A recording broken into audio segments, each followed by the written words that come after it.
Coded is going to be a bit different. I'm only going to touch upon a few things here and actually give a theory about Xehanort's involvement in the game. Coded does mainly two things. First, it gives the insight on the actual dynamic of Sora and Riku's friendship. We get to see them actually getting along and work together for a change. The second is introducing the concept of hurt and how it affects Sora. It's revealed that Naminé found other people's memories inside of Sora's heart while she was repairing his memory. These would be Roxas, Xion, and Ben's memories. The memory showed Naminé that her, these three people, and the four others Sora was connected to through them were still hurting, and needed to be saved from their sad ends. But to help them, Sora would have to accept the pain that comes from their memories, but if handled incorrectly, it could potentially break Sora's heart. Naminé's solution was for Data Sora to face these memories in the journal, which added the bugs to the data. When they were cleared, Data Sora was able to confront the source of the hurt through a crash course in Castle Oblivion by Professor Data Roxas. Confronted with the consequences of hurt, Data Sora is given a decision: either keep the hurt and have it drag him down into the darkness, or let them go and forget the people associated with the hurt. For a moment, Sora actually considers giving up the memories. What was the point of him being hurt over people he didn't remember? But Mickey chimes in to help, letting Sora know that even if he forgot someone, they might not forget him.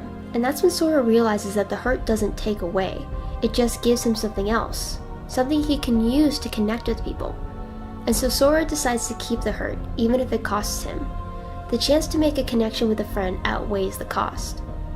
Data Sora's decision allows Data Naminé to know that the real Sora can make the same decision.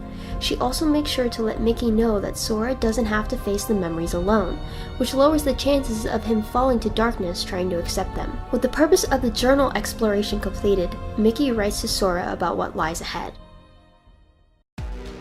As I mentioned, I'm going to be offering a theory. In the beginning of Coded, in the Awakening Station, there was someone in a black coat there.